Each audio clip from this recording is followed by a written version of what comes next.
নেতাজির বাড়িও মুখ ঢেকে যাচ্ছে বিজ্ঞাপনে। ক্ষোভে ফুঁসছেন মেয়র।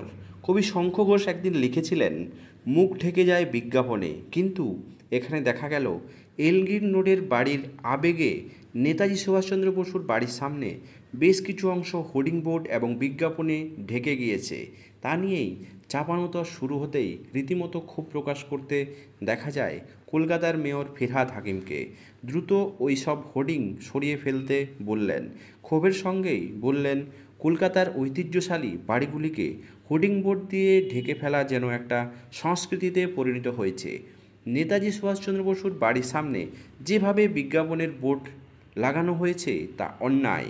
এই বিষয়ে বিভাগীয় কার্যকর্তারাও সুস্পষ্ট নির্দেশ দিয়েছেন ফিরহাদ দ্রুত এই বিজ্ঞাপনের বোর্ডের মালিক এবং বিজ্ঞাপন সংস্থার আধিকারিকদেরকে চিঠি ধরানোর নির্দেশ দেন। শুধু এই এলাকা নয়, কলকাতার মনীষীদের বাড়িতে কোথায় কোথায় হোর্ডিং বোর্ড দিয়ে ঢাকা রয়েছে তা দেখে দ্রুত সরানোর নির্দেশ দিয়েছেন।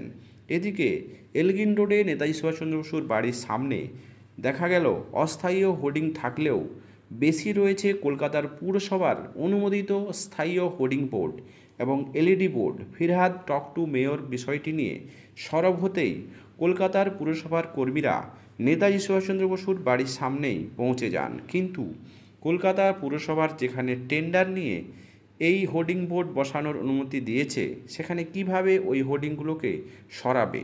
চাপানোতর শুরু হতেই রীতিমতো অস্বস্তিতে পড়েছেন কলকাতা পুরসভার বিজ্ঞাপন বিভাগের আধিকারিকরা। শহর কলকাতার বেআইনি হোর্ডিং বোর্ড নিয়ে দীর্ঘদিন থেকেই সরব হয়েছেন বিরোধীরা। ইতিমধ্যেই কলকাতা পুরসভার তরফে হোর্ডিং বোর্ড সংক্রান্ত নীতি তৈরি করা হয়েছে, কিন্তু খোদ নেতাজির বাড়ি সম্পূর্ণ ঢেকে যাবে এবং তা পুরসভার নজরদারির অভাবে, এমনটা মেনে নিতে পারছেন না কলকাতার মেয়র। যে কারণে শুক্রবার টক টু মেয়র এই ঐতিহ্যশালী বাড়ি এবং হোর্ডিং বোর্ড নিয়ে বলতে গিয়ে রীতিমতো ফুঁসে উঠলেন।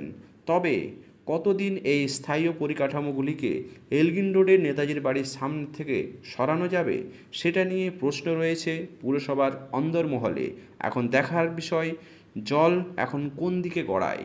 দর্শক, যে ফিরহাদ হাকিম অন্যান্য সংস্থাকে আক্রমণ করতে গিয়েছিল, উল্টে নিজের প্রশ্নবাণেই বিদ্ধ হয়ে কলকাতার পুরসভার যে সমস্ত হোর্ডিং লাগানো আছে, এখন সেই হোর্ডিং সরানোর কাজ তারাকেই করতে হবে।